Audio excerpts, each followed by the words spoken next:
আসসালামু আলাইকুম, সবাইকে স্বাগতম।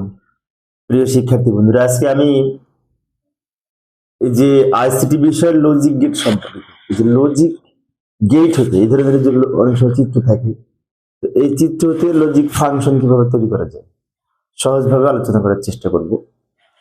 তো আলোচনায় আছি আমি মোহাম্মদ সিরাজুল ইসলাম। চলো শুরু করা যাক। যেমন এই যে এখানে একটি চিত্র দেওয়া আছে, এটি একটি লজিক গেট বা লজিক সার্কিটের চিত্র। এইটা থেকে আমাদের এক্স এর মান বের করতে হবে। কিন্তু কি বলেছে, লজিক গেট হতে লজিক ফাংশন সরলীকরণ করতে হবে। তো প্রথমে আমরা একটা কাজ করি, এই যে এখানে একটা লজিক গেট আছে, এখানে একটা লজিক গেট আছে, এখানে একটা গেট আছে, এখানে 1 2 3টে গেট আছে। তিনটা গেটের কিন্তু তিনটা আউটপুট হবে। আউটপুট গুলো কি সেগুলোকে ঠিক করি। এটা কিন্তু যোগের গেট, আর এটাও যোগের গেট। যোগের গেট এরকম বাঁকা হয়। অর গেট যাকে বলে, অর এটা অর, এটা অর। অর মানে যোগ, আর এটা এন্ড, এন্ড মানে গুণ। এন্ড বলতে গুণ বোঝায়। এখন তাহলে এই আউটপুটটা হবে এ আর বি দুইটা মিলে কিন্তু যোগ হয়েছে, যোগ। তাহলে এখানে লিখতে পারি A or B, A or B লিখতে পারি। আচ্ছা, তাহলে এই লাইনটা হলো এ প্লাস বি, কারণ হচ্ছে প্লাসের গেট।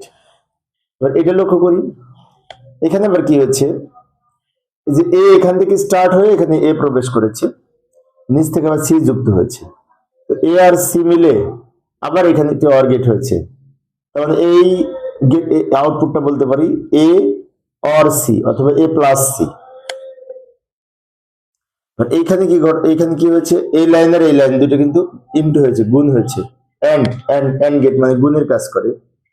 তাহলে উত্তর এখানে এক্স এর মানটা হবে এইটা ইনটু এইটা। এই যে লক্ষ্য করি, এটা লিখলাম ইনটু এটা। এইটা হচ্ছে আমাদের এক্স এর আউটপুট।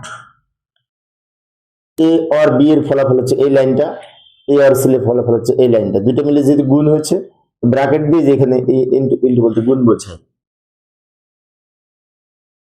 এখন আমাদের বলেছে লজিক ফাংশনের সরলীকরণ করতে। সরলীকরণ যদি করতে চাই, এটাকে সরলীকরণ করব, মানে অঙ্ক করে আমরা সমাধান করে এটা একটা ছোট করব। লজিক ফাংশন সরলীকরণের নিয়ম অনুযায়ী সরলীকরণ যদি করতে চাই, এই যে লক্ষ্য করি, প্রথমে আমরা একটা কাজ করব।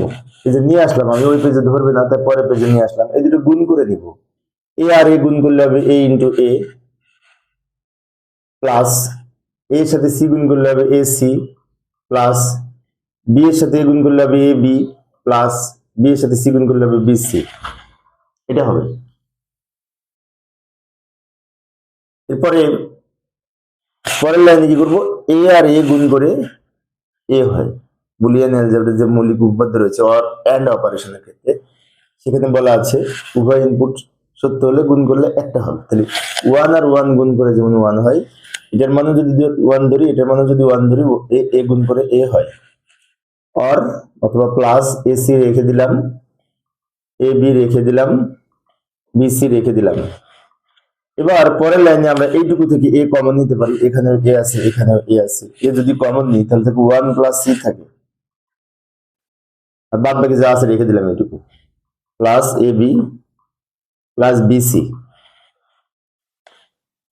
এবার পরের লাইনে কি করব, পরের লাইনে আচ্ছা, ওয়ান প্লাস সি এর মান কিন্তু ওয়ান হয়। বুলিয়ান অ্যালজেব্রার যে মৌলিক উপপাদ্য রয়েছে সেখানে বলা আছে ওয়ান প্লাস এ সমান ওয়ান, ওয়ান প্লাস বি সমান ওয়ান, ওয়ান প্লাস সি সমান ওয়ান, ওয়ান প্লাস যাই যোগ করি না কেন ওয়ান প্লাস সামথিং সমান ওয়ান হবে।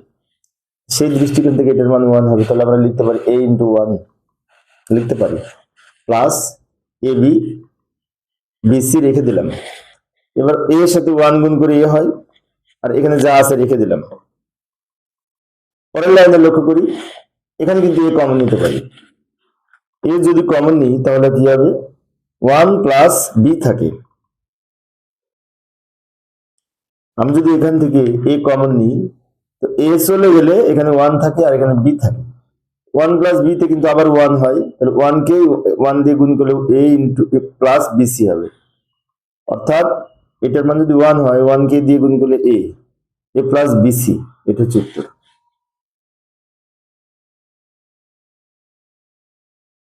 তো এইভাবে আমরা এই লজিক ফাংশন সরলীকরণ করতে পারি লজিক গেট থেকে এক্স এর আউটপুট বের করে, তাই না?